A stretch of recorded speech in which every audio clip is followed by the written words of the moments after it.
The Battle of the Philippine Sea, remembered as the Great Marianas Turkey Shoot, marked a decisive turning point in the Pacific War. For the United States, it was both a triumph and a tragedy. The victory was overwhelming. 3 Japanese fleet carriers sent to the bottom, 2 others crippled beyond repair, more than 340 enemy aircraft destroyed, and over 400 of their most skilled pilots lost forever. In contrast, American losses were astonishingly light by comparison, just 29 planes and 23 pilots. But to those on the carriers, each name carried the weight of a world. What made this battle so significant was not only the staggering imbalance of losses, but the permanent shift it created. Japan's once formidable naval air power was shattered, its carriers stripped of their wings and its veteran aviators gone, irreplaceable in both skill and experience. From that point on, they would never again be able to launch a true carrier strike against the U.S. Navy. For the Americans, the benefit went beyond numbers. They had seized control of the skies, ending the era of carrier-against-carrier duels and ensuring that every future landing, every island seized, would be fought under American air superiority. Yet the victory was not celebrated with fanfare. Instead, it was felt in silence, the sound of returning engines, the sight of empty places in formation, and the solemn ringing of a bell for the 23 men who never came home. It was a moment when sacrifice and success were bound together, when the backbone of an empire was broken, and when the path to Japan itself was opened. The radar picked up the approaching swarm. Moments later, the sky was choked with smoke and flame, and the Combat Information Center aboard USS Lexington flashed like a tree hung with lights. Green traces flickered across the scopes, each sweep announcing enemy planes coming from the west. Dozens, no hundreds of pings began closing on the American task force, and the word spread in an instant. Pilots sprinted for their planes, and deck crews moved in a practiced choreography. I was halfway into my flight suit when the klaxon began to scream. "Launch the cat!" rang over the flight deck speakers. I tugged on my gloves and raced across the steel toward my Grumman F-6F Hellcat, tail number 82, navy blue with the white star and bar. She was my second mount, the first lost to mechanical failure during training off Hawaii, and though I hadn't expected to get attached to another so soon, I was grateful she was armed, fueled, and ready with the sun low and the threat coming from the west. I climbed the ladder and slid into the cockpit. My mechanic gave a thumbs up. I nodded, flipped the master switches, and coaxed the radial to life. The airframe shuddered with power, and I could smell exhaust and oil through my oxygen mask. As the prop spun and the canopy sealed, that familiar rush hit me. Fear, yes, but clearer focus above it. No more guessing. It was June 19, 1944. The Battle of the Philippine Sea had begun. The launch officer gave the signal, and Hellcats rocketed off the deck one after another. I was fifth. When my turn came, I shoved the throttle forward and braced as the catapult hurled me into the air. The ocean fell away beneath me, glittering and deceptively calm. We climbed hard and formed up with the Combat Air Patrol. I flew with Fighting Squadron 16 VF-16, the famed Fighting Airedales from Lexington. Lieutenant Commander Dan Freeman was on my left. 10 of us climbed out at first, 10 against what looked like more than 200 enemy planes. We were flying straight into a storm of metal and flame. High overhead, the contrails of other groups cut the sky like scars. Sunlight flashed off aluminum, and specks on the horizon swelled into aircraft. Zeeks, Judys, Vals. A whole wing of the Imperial Japanese Navy was inbound. "Bandits 11 o'clock high.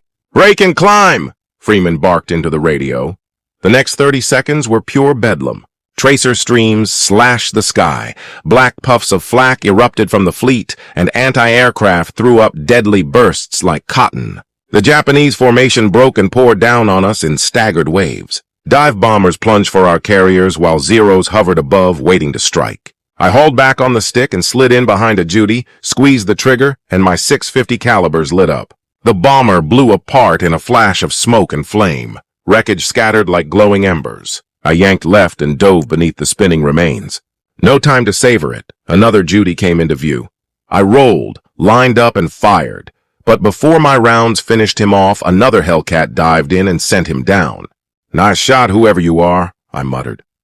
The sky had become a churning cauldron of smoke trails and dogfights. I spotted 3 Zeros diving on 2 Hellcats that were trying to hold off a swarm of torpedo bombers aiming for Enterprise. I pushed the throttle and chased. Though heavier than a Zero, the Hellcat could dive faster. I closed fast and got on the leader's tail. He never saw me coming. I poured in lead and his engine blew, sending him into a spiraling fall. The second Zero broke right. I followed. He rolled to shake me, and we matched each other move for move, nose to tail in a spiraling dance of death. My first burst missed. He twisted, I corrected, and then scored a clean hit. His canopy shattered, and the fighter pitched sideways, plunging into a fireball. The third Zero peeled away, not eager for the same end. Burning wrecks were already raining into the sea like fallen stars. The radio crackled. Some voices shouted kills. Others screamed for help. A few cut off mid-sentence. One of ours had gone down. Maybe 2. I couldn't tell through the smoke that reduced visibility to a few hundred yards. Then Freeman's voice cut through, urgent and grim. "This is Freeman. I've got 2 on my tail. Anyone? Break them off." I found his Hellcat in a shallow dive with 2 Zeros tight behind him and one riddling his fuselage with bullets. "Hang on, Commander, coming!" I yelled and dove hard, slipping in behind the second Zero. My tracers punched through his tail and the fighter erupted into flame and dropped like a stone. The lead Zero pulled vertical. I chased, but my fuel gauge was already lower than I liked. Freeman's Hellcat smoked but stayed airborne. "You all right, sir?" I asked. After a long pause, "Still kicking." "Thanks, kid." I managed a smile despite the horror all around. Over the next 20 minutes, we fought our way to control of the sky. Dozens of Japanese planes littered the ocean, some burning, others crashing while trying to withdraw. The carriers behind us, floating cities of steel, remained intact. Reports came in. Over 300 Japanese aircraft had been launched against our fleet in successive waves, and Navy, Marine, and Army aviators had shot down nearly the entire force. The sky belonged to us, but it had cost us dearly. A few of my buddies didn't come back. Ensign Riley, who'd flown off my wing 2 hours earlier, was gone. Big Tom Simmons, who'd been cracking jokes in the mess that morning like any other Thursday, never returned either. As I turned for home, I checked the fuel gauge. Nearly dry. I switched to the emergency reserve and prayed it would get me back to Lexington. I radioed in. The deck chief confirmed a spot. I came in low and slow, flaps down, wheels up, tail hook ready. The approach was rough. My hands trembled from adrenaline and exhaustion, but the wire caught, and the Hellcat jolted to a stop. Cheers rose from the crew, and a deckhand patted my wing as I popped the canopy. I had survived the Great Marianas Shoot. We had shattered the heart of Japan's carrier air power in a single day. I stood on Lexington's deck, helmet in hand, the wind tugging at my flight suit while the carrier bustled around me like a living thing. Deck crews waved paddles, engines winded, and smoke still drifted from the morning's brutal clash. Wrecked fighters lay along the deck's edge, battered, bullet-riddled machines that had limped home on sheer will. A deckhand handed me a canteen. I drank greedily and barely tasted the warm water. My hands still shook, not from fear but from rage and grief. Riley and Simmons, gone. I watched another Hellcat slam down, sparks scraping the deck, and a pilot with blood across his brow haul himself out. "Somebody help him!" I shouted as 2 crewmen rushed over. I turned away, jaw clenched. Then the klaxon screamed again. Another wave. "Second Japanese strike inbound, gentlemen," RKG Commander Parker announced over the speakers. "The enemy is not done. Scramble, kill everything they send." I sprinted back to my aircraft. Hellcat 82 had already been rearmed and refueled. The deck crew moved fast. I gave the thumbs up, climbed in, started her up, and she roared as if she knew what came next. Moments later, we were climbing again into that scarred blue. I checked my wingman, LTJ Bobby Hawk Hawkins, a green kid from Oklahoma on his first combat of the day. So far, he'd held up well. Too well. He hadn't taken any hits yet and hadn't seen anyone fall close up. That was about to change. We climbed to 20,000 feet as the radio filled with traffic. Enemy sighted, multiple bombers 20 miles out, fighters escorting high. They were closing tight this time. Watch the flank. Let's go, boys. There was no subtlety in this attack. The Japanese were frantic. A wall of Vals and Judys thundered in, torpedoes dangling beneath their wings like iron predators, Zeros wheeling above in protective rings. Our mission was simple: stop them. I drove straight into the escort screen. When a Zero entered a climbing turn, I matched him. We circled once, twice. He slowed and tried to force a head-on, but I let loose a burst. Tracers stitched his canopy, he rolled and then blew apart. "Splash one," I announced. The sky descended into madness again. Hellcats streaked by with guns spitting. A torpedo plane blew up amid a wall of flak from San Jacinto. Another peeled away smoking and slammed into the sea. "Hawk, you good?" I asked. "Yeah, I got one. He's burning."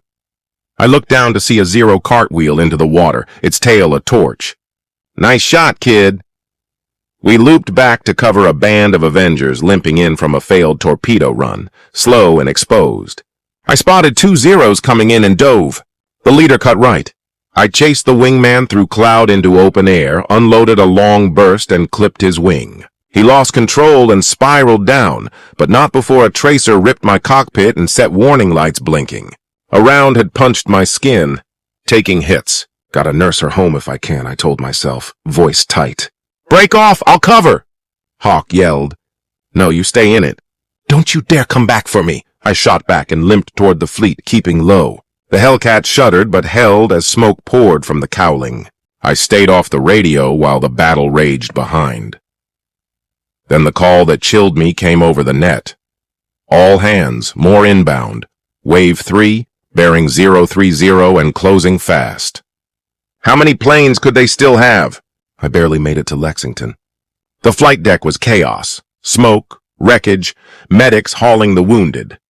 I came in hard. The tailhook missed the wire. I slammed on the brakes, skidded, and the Hellcat yawed to a stop mere inches from the deck's edge. Crew yanked me out. One gave a thumbs up. "You're in one piece." "Barely," I rasped, coughing through the smoke. I looked up at the skies where fighters still tangled far above. Back in the ready room, the air was thick with sweat, grease, and taut nerves. Parker entered, eyes rimmed red and voice like steel. "We've shot down nearly 200 planes so far. Intel says Japan's carriers are launching everything. No rotations, they're emptying hangars." He let that hang. "These aren't just aircraft. Their trained pilots gone. Everyone we shoot down is a loss they can't easily replace." Silence followed. We all understood. Their air arm was being gutted.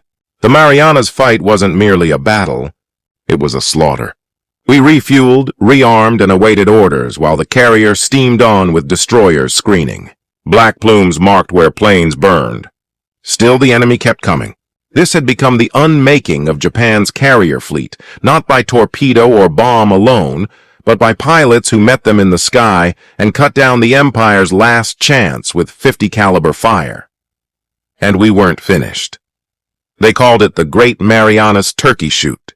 But in those hours after I skidded onto the deck with smoke trailing my bird, it felt less like glory and more like survival. 1 second at a time.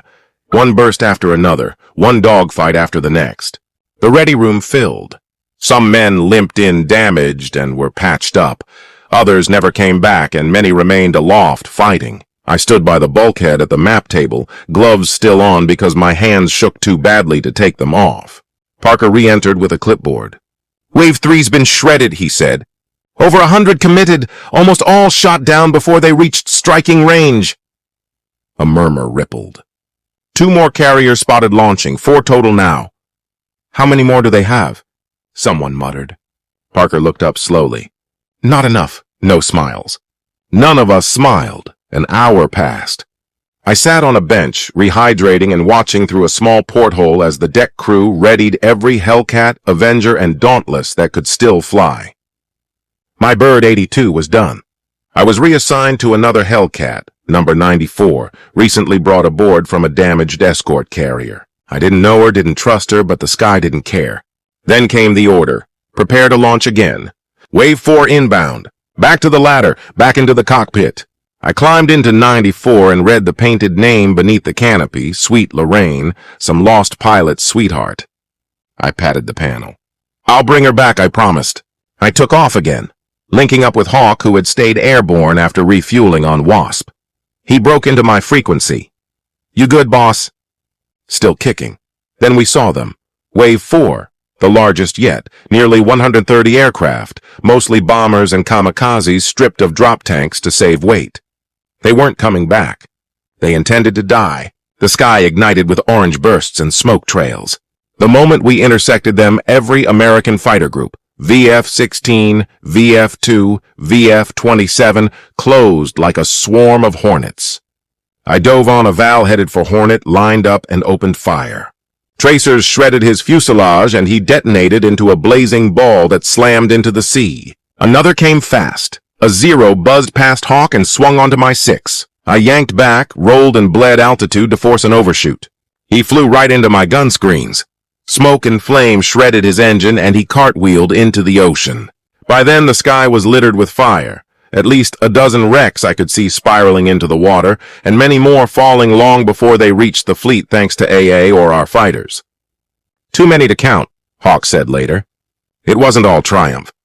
We lost Lieutenant Barnes during the fighting. One moment calling a kill, the next his plane trailing fire and gone without Mayday. Hawk went quiet. They'd been bunks since Pearl. Then I saw something I will never forget. An older torpedo bomber, a Kate, on fire and smoking, turned not to flee but to aim straight at Bunker Hill. Despite 40mm guns hammering away and flak shredding its wings, the damaged bomber kept coming. A Corsair dove from above and rammed it, cutting through and bringing both down in a blossom of flame. We never learned that Corsair pilot's name. Some said he was out of ammo, others called it deliberate sacrifice. But whatever the reason, he saved the carrier. We flew on another hour and the tally climbed. By the time we were ordered to return, the count was official. Over 300 Japanese aircraft down, some counts as high as 345. Several squadrons reported 0 hits on American ships. We had smashed their air power and, worse for them, gutted their cadre of experienced pilots. The losses that day were not just green recruits. They were aces. Instructors, seasoned men, pilots you couldn't simply replace. I landed on Lexington as the sun slid low, caught another wire, and felt that small, fierce relief. When I climbed down from Sweet Lorraine, she was scorched, scraped, and pockmarked with bullets, but she was mine. Hawk came in just behind, kissed the deck, and hopped out. We shook hands, no chatter, just a hard grip and a nod. That night in the mess, the cooks pushed out extra rations, canned peaches, hot coffee, even music over the speakers, but nobody celebrated. We had won, yes, and our carriers still floated, but war takes its toll even on the days you survive. We would remember the faces that didn't come back every time we stared across that endless blue. Dawn arrived next morning weirdly quiet. No klaxon. No scramble, no frantic radio. Calls, only wind and the steady hum of the carrier steaming west into the Philippine Sea. I sat on the catwalk outside, the hangar with my legs dangling over the surf and a burned cup of coffee in my hand.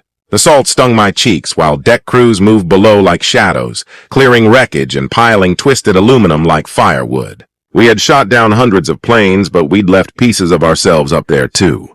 The sky was clear at last, no smoke trails, no falling aircraft, until the whisper ran through the ship. We broke their back. That phrase passed from pilot to deckhand, radio operator to admiral, and it was true.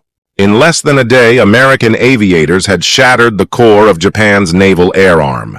3 full waves of aircraft, fighters, dive bombers, torpedo planes, wiped out, and worse, the pilots themselves gone. Japan could build airplanes in factories back home, but you don't replace a skilled pilot overnight. Those men took years to make, and they'd just been thrown into a meat grinder. We hadn't flinched. By mid-morning, Fleet Command had the confirmed figures, over 373 enemy aircraft destroyed. More than 80% of the planes they launched that day never returned. Our losses were under 30 aircraft, only a handful of pilots killed, some wounded, some rescued at sea. Historic in its lopsidedness.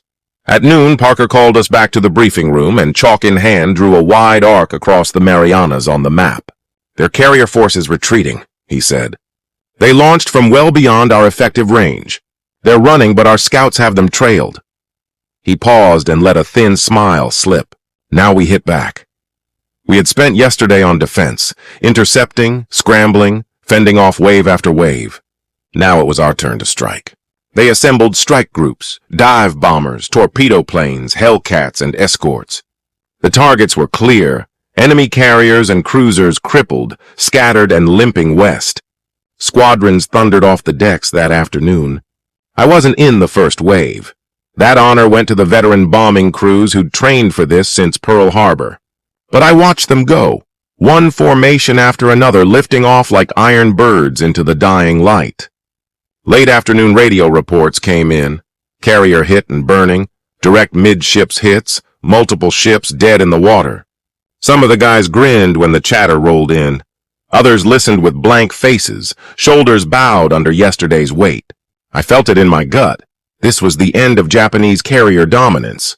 They had bet everything on a massive strike, a last gamble to destroy our fleet before we could seize the Marianas, and we had answered with superior firepower, radar coordination, and relentless skill. With their air wings gutted and carriers burning, they were adrift in every sense. That evening, I was assigned a combat air patrol to screen the fleet during night recoveries. I climbed into Sweet Lorraine, now patched and repainted, and she felt like mine again.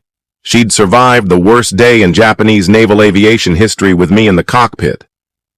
We launched into a fading orange horizon, flying low as we scanned the black water. No enemy contacts, no pings on the scopes, only the scattered glow of ship lights below. Hawk was on my wing. He'd been quiet all day, the fighting settling into him. I keyed the radio. "You holding up?" I asked. After a pause, he said, "I keep hearing Barnes in the headset." "Yeah, I know. I got one. He's smoking." Then silence. There was nothing to add. That was the part of war omitted from briefings and headlines. You could shoot down 10 planes and still remember the voice that went forever quiet. Finally, he said, "We did our job, right?" I looked at the black ocean and then up at the stars. "Yeah," I said, "we did. And then some." We flew in silence until called back. Later that night on the flight deck, someone lit a cigarette and passed it around. We didn't boast about kills or future headlines. We simply watched the heavens and felt the fact of being alive. Somewhere out west, Japan's fleet still burned, and we knew it then. This was the turning point. They would not recover. Their skies would never be safe again, and the route to Tokyo had been opened by fire and steel. It wasn't yet official, no declaration, no neat line on a map, but we all felt the shift. It wasn't gradual. It was like watching a mountain crack and tumble into the sea. We had destroyed the core of Japan's naval air power in a single day, and by doing so, we had turned the Pacific War on its head. The next morning, the order came. Target located. Enemy carrier dead in the water. Prepare to strike. Scouts had found a fleet carrier limping west, trailing oil and smoke from bomb hits the night before. Aboard Lexington, they readied a new strike group, and this time I was on the plan. It would be my first carrier attack since the Coral Sea, and my first ever against an enemy carrier. Sweet Lorraine was rearmed. Hawk and I were escort for a division of torpedo bombers from Yorktown. We launched just after sunrise, the formation rising steadily with shadows trailing on the water below. The Hellcats took high cover while the Avengers and Helldivers stayed low. The air was unnaturally calm. "Visual contact," came the lead bomber's voice. "Enemy bearing 275, large carrier, smoking." We squinted into the haze and saw her. A flat deck, a massive island, scorched and aflame, listing and pouring black smoke, but still afloat. We went into attack. AA from the carrier's escorts erupted, cruisers and destroyers rattling tracer into the sky like angry lightning. I dove ahead of the group and rolled into a Zero that screamed up from the carrier deck. We tangled hard. He fired first and missed. I didn't. A short burst caught his wing, and his plane blew apart, debris splashing ahead of the incoming formation. "One down, keep going!" I shouted into the radio, and they did. Helldivers hit the carrier's midsection with bombs. Flames leapt up. Then the Avengers ran in, torpedoes hissing and knifing into the sea. Moments later, impact. Huge columns of water roared up on both sides, and a concussive sound rolled through us, like the ocean itself groaning. The carrier's bow rose and then sagged. She was dying. I made one last circuit above her as the hull cracked and buckled under its own weight. The nearby destroyers were already pulling back. They knew it was over. The hoe rolled onto her starboard side, and aircraft slid off her deck, tumbling into the sea like broken toys. Then she was gone, swallowed by smoke and water and silence. Voices on the net broke into ragged cheers and cries. Scratch one flat top. This one's for Barnes, and for all the others. We turned back toward the task force. No Zeros chased us, no kamikaze drives. There was simply no force left to stop us. When we returned to Lexington, the ship's rails were crowded with sailors watching. We came in low and tight, wings level and proud. Deckhands waved flags, and even senior officers stood at salute. Parker met us at the ladder and said plainly that this was the last confirmed Japanese carrier still operating in the area. The rest were crippled or sunk, and the enemy formation was breaking up. Looking out at the horizon, it registered. In 48 hours, we'd gone from fighting to save our fleet to tearing the final remnants of Japan's carrier force.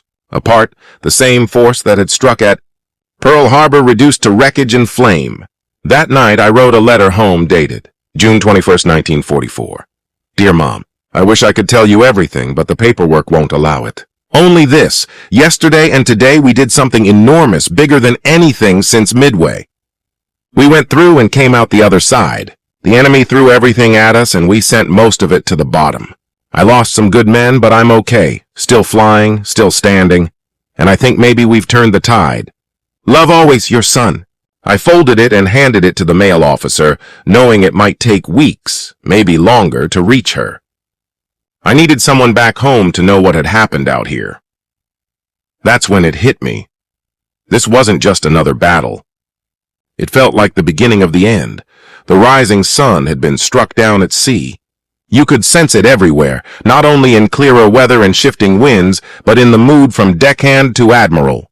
The Japanese had thrown their biggest, hardest punch, and it had landed like a slap on steel. After that, they had nothing left. By the third day, Task Force 58 moved through the Philippine Sea almost unchallenged. Radar screens showed no bogies, no enemy planes punching through our outer rings. What remained of their air wings were burning wrecks, and the occasional life raft with a few survivors, most of whom would never be found. We still flew patrols, but we weren't intercepting massed raids anymore. We were patrolling over a battlefield already decided. Word came from Admiral Spruce's staff that a fourth carrier, Zuaku, one of the old survivors from Pearl Harbor and Coral Sea, had been damaged overnight and was being towed west. Her flight deck shredded and most of her planes destroyed or out of fuel. They were running rather than regrouping, so we went after them. That afternoon, I was briefed to sweep the debris field from the previous strikes to make sure no enemy aircraft attempted rescue or retrieval. But the truth was simpler. We were chasing ghosts. I launched from Lexington with Hawk and a couple of green Hellcat pilots and skimmed the sea, watching sunlight flash off oil slicks and scattered wreckage.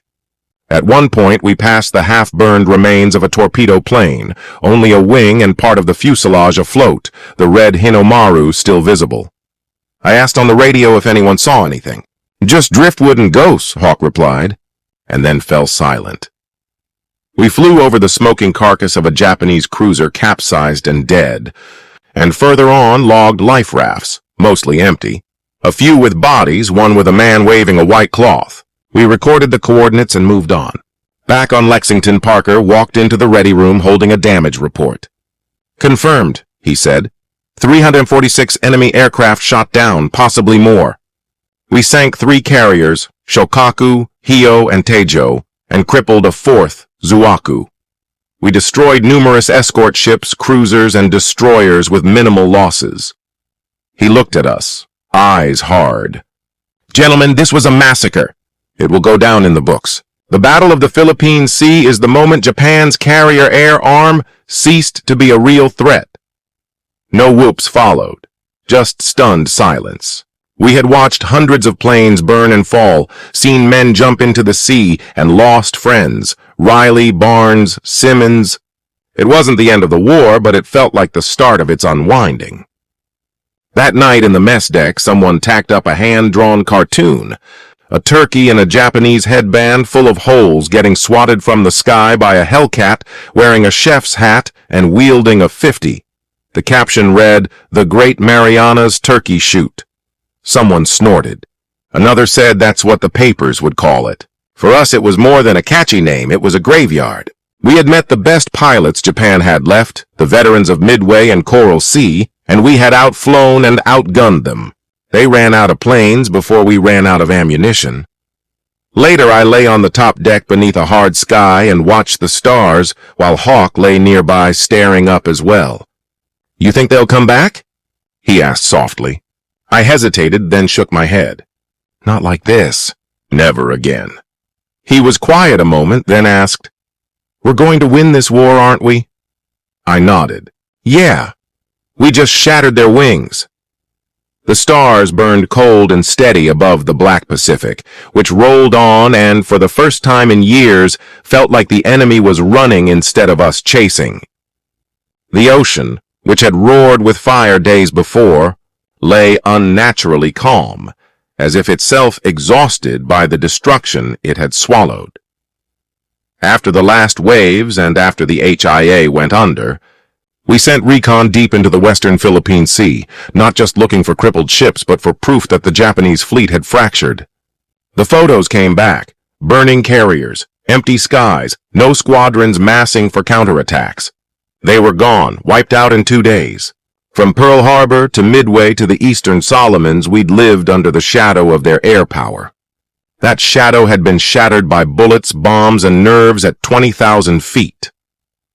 I flew one last combat air patrol across the area where we'd met the third, most desperate wave. Oil slicks and floating wreckage still flecked the water. Now and then a bit of broken canopy glass would flash or a lone life vest would bob with no one in it. The sea looked like black glass, but you could see the fire beneath it, ghosts of smoke and tracer and wings. In a way, we were flying over the Empire's grave. When we landed, there was no fanfare, just another debrief, another checklist, and maintenance crews crawling over my Hellcat checking for stress and bullet holes. Sweet Lorraine had brought me back again, and I found myself starting to believe she might carry me all the way through.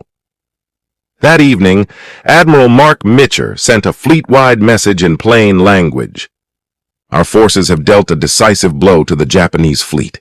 Carrier aviation as an effective enemy force has been crippled. Maintain readiness. Victory is now a matter of time and resolve. The carrier's prow rose, then sagged. She was dying. I made one final pass, circling above as her hull creaked and folded inward. The destroyers steamed away, knowing the ship was lost. The hoe heeled to starboard and aircraft tumbled off her deck like broken toys. Then she slipped beneath the waves, swallowed by smoke and a sudden hush. Voices on the radio broke into ragged exultation and sorrow. "Scratch one, flat top. That one's for Barnes. For all of them." We turned back toward the task force with no enemy in pursuit. No Zeros. No last-ditch kamikaze runs. There was simply nothing left to stop us. When we came back aboard Lexington, the rails were packed with men watching our return. We flew in tight, low, and steady. Deck crews waved flags and officers stood at salute. Parker met us on the ladder and told us plainly that this was the last confirmed Japanese carrier still operating in the area. The rest were crippled or sunk, and the task force was breaking up. Looking out at the horizon, it hit me. In 2 days, we had gone from fighting to save our fleet to smashing the final remnants of Japan's carrier arm. The same force that had once struck at Pearl Harbor, now reduced to wreckage and fire. That night I wrote a letter dated June 21st, 1944. "Dear Mom, I can't tell you everything. There's too much they won't let me write. But this. Yesterday and today we did something huge, bigger than anything since Midway. We went through it and came out the other side. The enemy threw everything at us and most of it ended up on the bottom. I lost some good men, but I'm okay. Still flying, still standing, and I think maybe we've turned the tide. Love always, your son." I folded it and gave it to the mail officer, knowing it might be weeks before it reached her, but I had to send word home. That day I realized it wasn't merely another engagement. It felt like a turning point. The rising sun at sea had been struck down. The weather cleared and the wind shifted. And more than that, you could feel the change in mood from the lowest deckhand to the admirals in the plotting rooms. The Japanese had thrown their heaviest blow and come up empty. They had nothing left. By the third day, Task Force 58 moved through the Philippine Sea with little opposition. Radar showed no bogies. Enemy aircraft no longer pierced the outer screens. What remained of their air wings was scattered wreckage and a few life rafts, most empty. Our pilots still flew patrols, but we weren't intercepting massed raids. We were sweeping a battlefield already decided. Word came through Admiral Spruce's staff that a fourth carrier, Zwaku, an old survivor from earlier campaigns, had been damaged overnight and was being towed west with most of her air group destroyed or out of fuel. They were running, not maneuvering. We went after them. That afternoon I was briefed to sweep the debris field and make sure no enemy planes attempted rescue. Truth was, we were chasing ghosts. I launched with Hawk and a couple of fresh Hellcat drivers and skimmed the water, watching sunlight flash off oil slicks and scattered wreckage. At one point we drifted over the charred remains of a torpedo plane, just a wing and part of a fuselage floating, the red Hinomaru still visible. "See anything?" I asked. "Just driftwood and ghosts," Hawk answered, and fell quiet. Back on Lexington, the air group gathered for another briefing. Parker walked in with the compiled damage report and held it up. "Confirmed," he said, 346 enemy aircraft destroyed, possibly more. 3 carriers sunk, Shokaku, Hio, and Teijo, and a 4th, Zuwaku, crippled. Escort ships, cruisers, and destroyers were also put out of action with minimal losses to us. He looked around the room and said plainly, "Gentlemen, this was a massacre. It will go down in history. The Battle of the Philippine Sea marks the day Japan's carrier air power ceased to be a real threat." No cheers followed, only stunned silence, because we had seen men fall and planes burn. We had lost friends, Riley, Barnes, Simmons. It wasn't the war's end, but it felt like the beginning of the end. That night, someone tacked a crude cartoon to the bulletin board, a turkey wearing a Japanese headband full of holes being swatted from the sky by a Hellcat, wearing a chef's hat and wielding a 50. "The Great Marianas Turkey Shoot," read the caption. Some snorted. Others said that's what the papers would call it. For us, it was no punchy headline, it was a graveyard. We had met the best pilots Japan still had, and we'd outflown and outgunned them. They ran out of planes before we ran out of ammunition.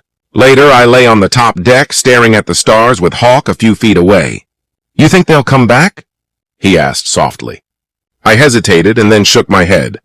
"Not like this. Never again." He was quiet, then asked, "We're going to win this, aren't we?" I nodded. "Yeah, we just shattered their wings."